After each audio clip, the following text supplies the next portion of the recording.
L'islam est né et s'est développé dans la violence.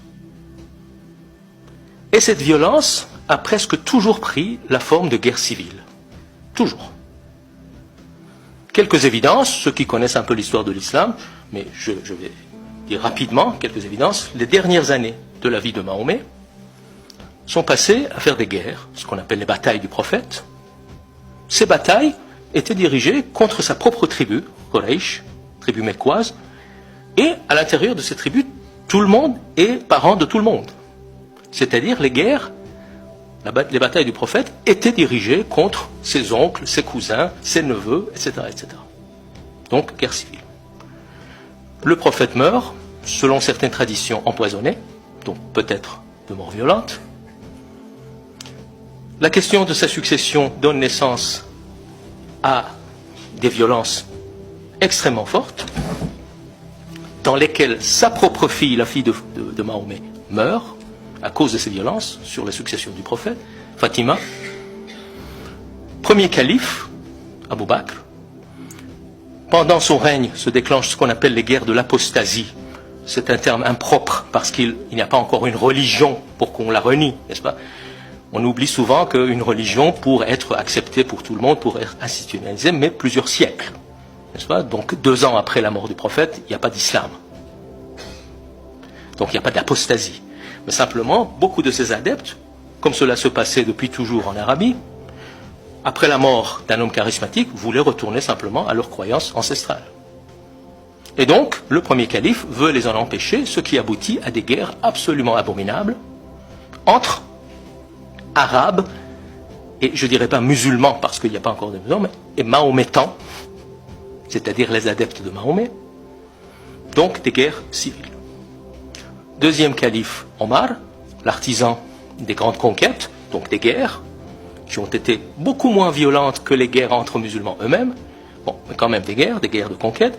Omar meurt assassiné par un esclave, selon la tradition persan, donc mort violente. Troisième calife, Osman, dont le règne est marqué par ce qu'on appelle la première grande guerre civile musulmane, mais en fait il s'agit de la deuxième parce que la première a été déclenchée à la mort du prophète pour la succession. Première grande guerre civile, ou deuxième, dans laquelle est tué le troisième calife. Quatrième calife, Ali, 5 ans de règne, 3 guerres civiles absolument abominables, entre ce cousin et ce gendre de prophète et les autres compagnons du prophète, y compris ses épouses. Donc, et Ali meurt finalement assassiné par un de ses partisans qui était devenu un ennemi. Donc pratiquement tous les grands personnages historiques de l'islam naissant sont morts de mort violente. Ali meurt, première dynastie de l'islam, les Omeyyades, ennemis acharnés des partisans de Ali et de la famille du prophète, commence le cycle infernal des répressions féroces et des révoltes armées qui déclenchent d'autres répressions féroces pendant presque un siècle, la dynastie omeyyade, qui tombe par une révolution abbasside, deuxième dynastie de l'islam, révolution absolument sanglante. Et puis, pendant 2 siècles et demi, vont reprendre les cycles de révolte armée et de répression féroce, et nous sommes au début du IVe siècle. Donc, l'islam naît dans la violence civile, dans la guerre fratricide. Et ces textes scripturaires, c'est-à-dire le Coran, mais aussi le hadith, c'est-à-dire les propos attribués au prophète, ces 2 corpus de textes sont nés dans cette ambiance-là. On l'oublie. Il y a énormément d'études, d'une part, sur les guerres civiles en islam et sur la genèse du Coran et du hadith, mais curieusement, on n'a pas associé ces 2 phénomènes-là.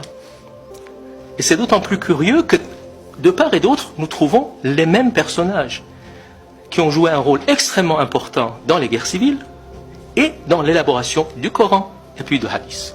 Nous retrouvons les califes, les 4 premiers califes, Ali, n'est-ce pas, Osman, et d'autres, je vais vous épargner leurs noms, mais surtout des gouverneurs extrêmement importants de l'époque omeyyade, les gouverneurs d'Irak, etc., etc.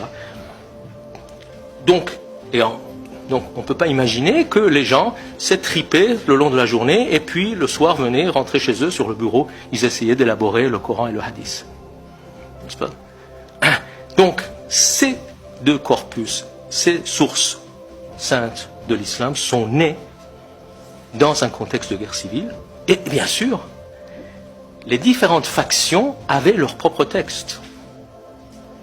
Ce qui fait qu'effectivement il y avait des divergences, il y avait des conflits entre les différentes sources.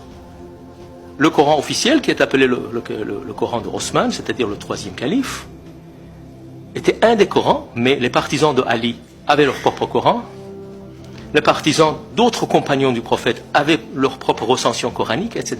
Et ces recensions étaient différentes les unes des autres.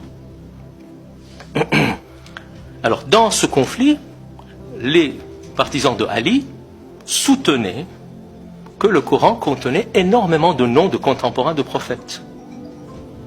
Mais, donc, il y avait, dans le Coran originel, que nous n'avons plus, il y avait les noms de la famille du prophète, de ses amis, de ses ennemis. Mais ces ennemis étaient maintenant au pouvoir. Et donc, la première chose qu'ils ont fait, c'est de retirer les noms du Coran. Ce qui fait que, dans le Coran, il n'y a pas de nom de contemporains, et d'une part, vous ne pouvez pas retirer simplement les noms. Ça déstructure complètement le Coran. Donc, ce qui a donné également au Coran cette structure un peu fragmentaire. Donc, je pense que c'est une notion extrêmement importante qu'il faut avoir à l'esprit. Les violences civiles des débuts de l'islam, qui ont duré quand même 3 siècles et demi. Je pense, la naissance de toute religion est difficile et accompagnée de violence, mais ce qui est propre à l'islam, c'est d'abord le fait qu'il s'agit de guerres civiles entre musulmans eux-mêmes, et d'autre part leur longévité. C'est-à-dire ces guerres civiles ont duré plusieurs siècles. Et donc l'islam et ses textes sont nés dans cette ambiance de guerre civile.